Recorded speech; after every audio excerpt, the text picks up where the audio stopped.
ali ekonomije je pravzaprav nekaj zelo naravnega. Enako imate v Združenih državah Amerike, se pravi prejšnjega predsednika, ki je govoril o Ameriki, ki naj bi bila prva, sedanjega, ki govori, kako se vrača in tako dalje. Pomeni, tukaj preprosto ni mogoče iti preko te sprege. Bolj pomembno je, kako je ta sprega kakovostna. Kaj lahko eni in drugi storijo za ene in druge, zato da bomo seveda v razvoju učinkovitejši in boljši. In to je tisto, kar je v teh 30 letih v bistvu problem. Ne, ali smo v tej spregi. V tej spregi smo objektivno nujno. In je iluzija, da bomo prišli v neko pozicijo, kjer bodo seveda politiki osvobojeni ali biznis osvobojen države. Država ni problem.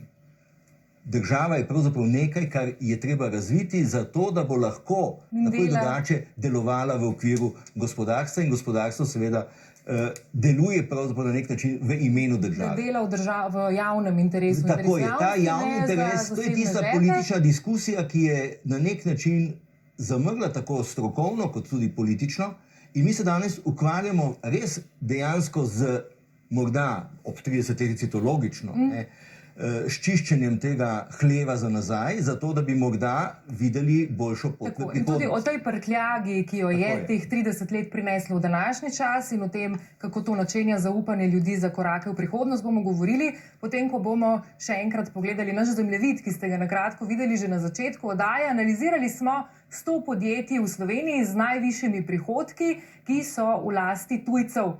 Največ jih je v nemških rokah, sicer pa tuji lastniki prihajajo iz kar 109 držav, od Združenih arabskih emiratov vse do Kitajske in Finske, in v lasti imajo skoraj 6% podjetij, pri nas ustvarijo pa, pozor, skoraj tretjino dodane vrednosti.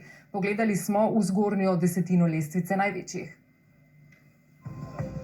Med 100 največjimi podjetji v tuji lasti jih ima kar 20 ali petina nemškega lastnika. Nemški kapital je v avtomobilski panogi, proizvodnih dejavnostih in trgovini.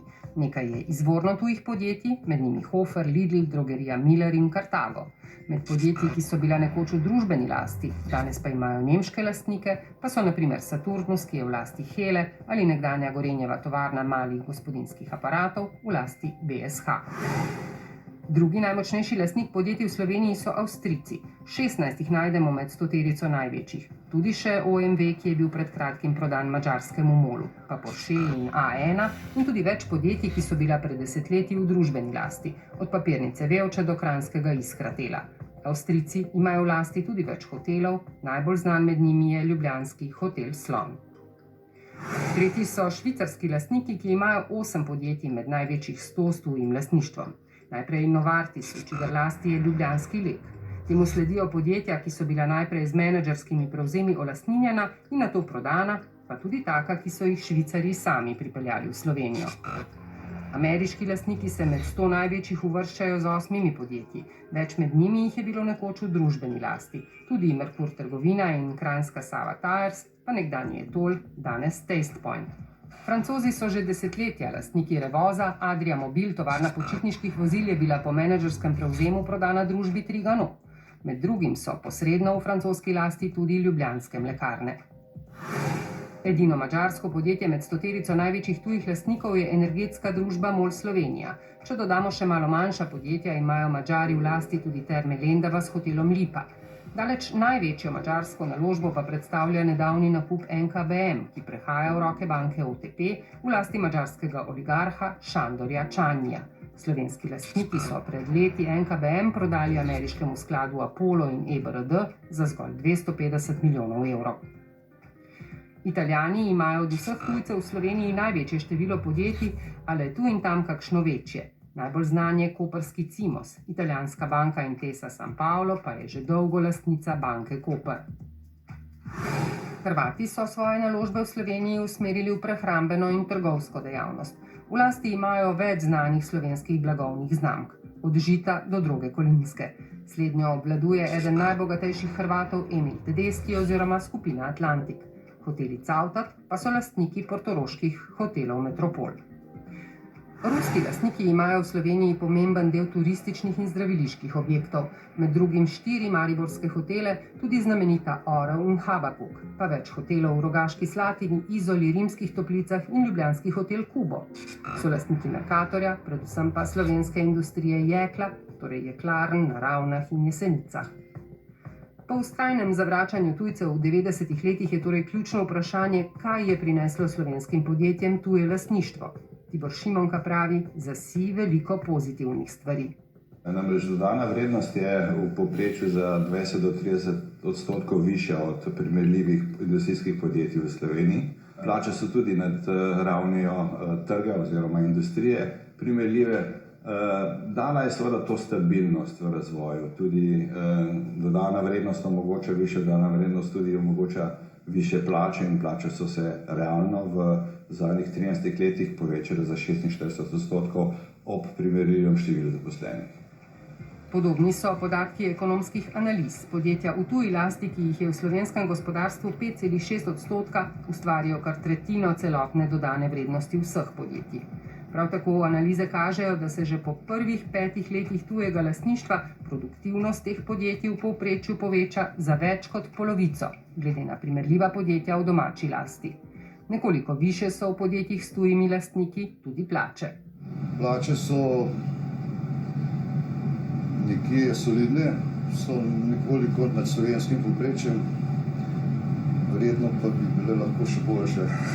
Zmeraj je možnost za še več. Poleg največjih 100 podjetij v lasti tujcev pa so nedvomno zanimiva še tista manjša, ki imajo lastnike na najbolj oddaljenih koncih sveta. Recimo v Kuvajtu podjetje Ebla Leasing. Informacijska Loyalty Software Solutions ima lastnike v Južnoafriški republiki, podjetje 7 zvezd v Indiji, blejska hotela Lovec in Kompas pa v Hongkongu. Pomenljiv je podatek Sursa, da je bilo v letu 2018 v Sloveniji kar 109 aktivnih podjetij, ki so imele lastnike v offshore finančnih centrih, se pravi davčnih oazah.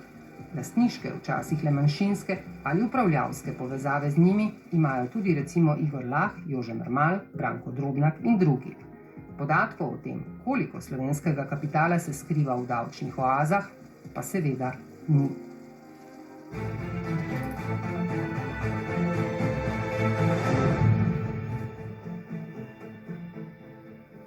Tujci, torej, o tem bomo govorili v tem delu. Nekako dve mnenji sta se izoblikovali, tako v delu politike kot v delu javnosti. Na eni strani, da je tujcev preveč, da smo jim prodali preveč, in na drugi strani, da je prav, da so prišli in da smo jim prodali toliko, ker, kot smo slišali, vendarle prinašajo tudi večjo dodano vrednost in tudi boljše plače v nekaterih primerih. Kakšno je vaše stališče, gospod Verčič, kje smo Slovenci v odnosu do tujcev? Jaz bi samo opozoril na to, da je razslojevanje v Sloveniji v teh zadnjih 30 letih za vzhodno Evropo relativno majhno. Z tega stališča je Slovenija vendarle družbeno, kohezivno, ena zelo razvita družba v bistvu. Tam prihajajo milijarderji, sem kupovat ljudje, pa tam slab živijo kot tukaj. No, ampak hočem reči, da ni prišlo do nekega velikega razslojevanja. Mi nimamo nekega blazno bogatega razreda. Tu se govori o nekih strašnih tajkunih, ki jih v resnici ni. To niso tako bogati ljudje. Bomo pustili to oceno, v kakšnem stanju je Slovenija, za tisti zadnji, zaključni del pa morda v tujci. Ja, prišli smo od tega. Politika je za nič, domači lastniki so za nič in zdaj se sprašujemo, so tuji lastniki mogoče kaj vredni. Jaz mislim, da je za odprto gospodarstvo, kar Slovenija glede na svojo velikost edino lahko je, so vse oblike lastništva zaželene. In je potrebno se začeti ukvarjati s vprašanjem, kako je mogoče ustvariti čim več nove vrednosti. In z tega stališča mora biti lastnina na nek način v funkciji tega. Podjetja so propadala, nekatera so propadla natanko zato, ker niso bila pravočasno prodana, recimo tam Mura nista bila rešljiva iz Slovenije. Če bi dobila takrat poštenega lastnika, ker tam je izgubil jugoslovanski trg, ruski trg, arabski trg, lahko bi samo v tistem trenutku, 5 minut je bilo časa, ko je nastala Slovenija, da bi našli nekega mednarodno korporacija, ki bi bila sposobna to inkorporirati v sebe in izkoristiti. Namesto, da smo metali denar v to. Isto se je zgodilo z Muro. Mura bi lahko bila fantastična zgodba, ampak enostavno v Sloveniji ni bilo znanja za upravljanje z višjimi dodanimi vrednosti v eni modni industriji, kjer je potrebno imeti zelo razvite. Vi ste rekli, da Mure niso uničili To menedžerjev. deloma drži, samo v Sloveniji tudi nimamo šivil, ki bi delali kot Vietnamke. Najboljša tekstilna industrija še danes obstaja v Švici in severni Italiji. Zaradi blagovne znamke. Saj o tem govorim. Potrebno bi bilo z nekim znanjem, ki ga v Sloveniji realno ni bilo. In mi moramo vedeti, kaj smo sposobni razvijati in kje pravzaprav na čem bo razvoj Slovenije temeljil. In ta je možnost, mi lahko imamo v svojih rokah neke zelo nišne zadeve. Mi iz Slovenije ne bomo gradili globalnih korporacij in temeljiti te zadeve, korporacije, ampak nišne. Cela Slovenija ni za eno pošteno korporacijo veliko.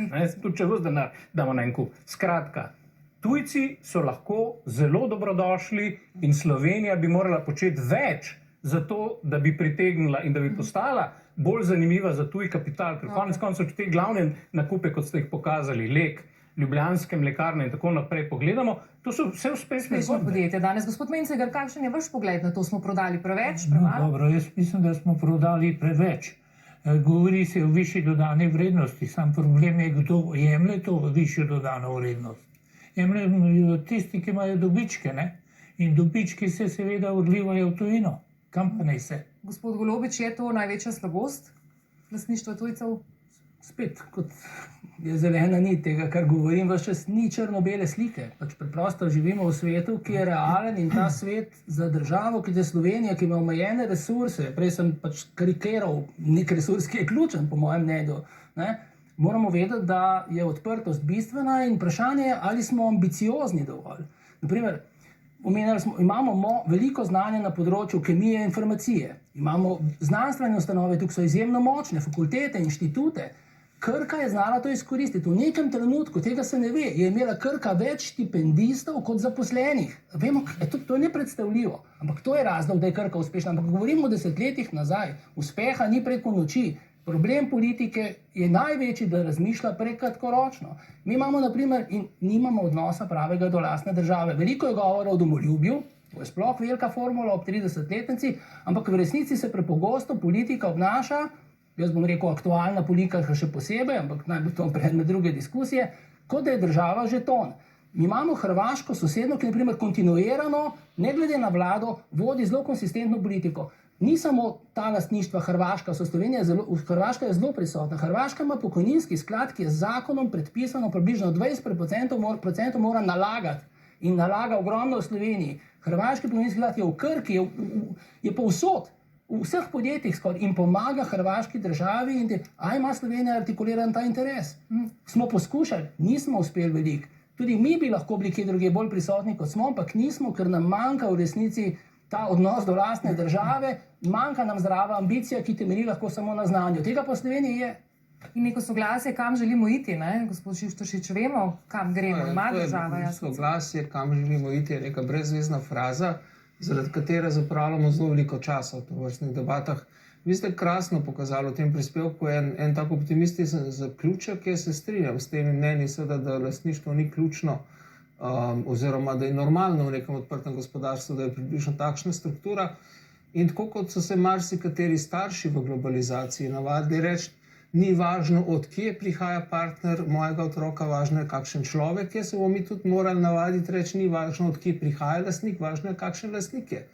In očitno, glede tudi na gospodarske rezultate Slovenije in teh 100 podjetij, ki ste jih omenjali na koncu, večina lastnikov vseeno dela v redu.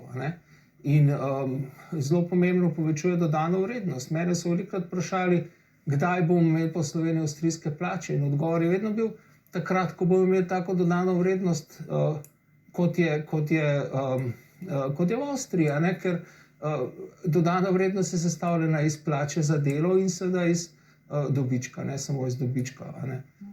In če je nizka, potem gre najbrž se izčrpa, kar se lahko za dobiček in se plače. Smo videli, tretjino, 6% podjetij imajo v lasti tujci in več kot tretjino dodane vrednosti sproducirajo. Gospod Kovač, kje pa so tiste točke, kjer država mora vendarle ostati lastnica? Imamo vsaj ta del soglasja, če že gospod Šuštaršič pravi, da na privatizacijskem področju ni pomembno, ampak kje mora država ostati? Kaj je tisto, kar pa bi morali braniti? No, to je tisto, kar morda danes nismo posebej poudarjali. So določena področja ali sektorji ali recimo okolja, ki bi z nekega razvojnega vidika, vendarle pa tudi strateškega vidika morale biti bolj pod pogledom ali na nek način bolj pod nekimi usmeritvami. Če vi recimo določena zaradi zgodovinskih razlogov, veste, Slovenija je trenutno v svoji 30-letni zgodovini izkoristila nek zgodovinski trenutek pred 30 leti.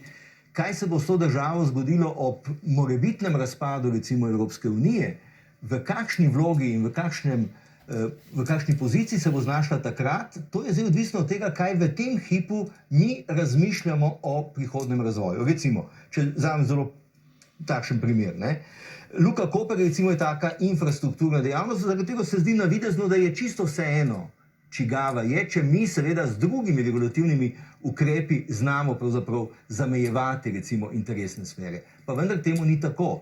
Daj bo recimo prišel italijanski kapital ali bo prišel recimo v tisto območje, ki je njegova interesna sfera, ali madžarski kapital, ki zdaj prihaja pravzaprav v tisti del Slovenije, kjer gre za madžarsko interesno sfero, ki je zelo na nek način politično in nacionalno občutljiva, to so tiste vprašanja, ki recimo zadevajo regionalni vidik.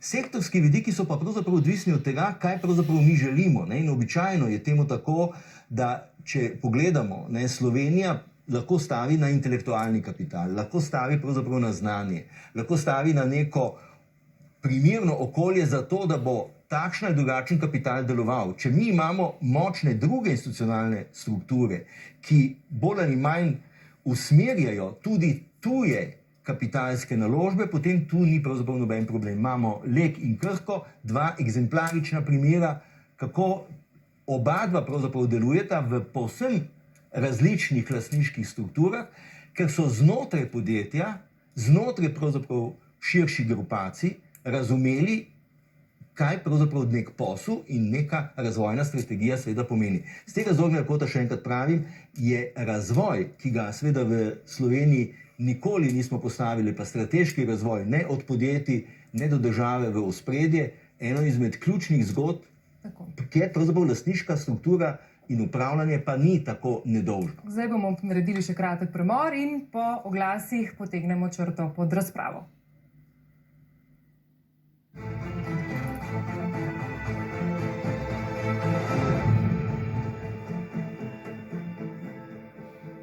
Nazaj smo, nekaj minut je ostalo za sklepne misli o teh 3 desetletjih naše gospodarske tranzicije. Morda vaš pogled, zunanji pogled, kako Slovenija izgleda po 30 letih? Je to normalna država z tržno ekonomijo, gospod Verčič?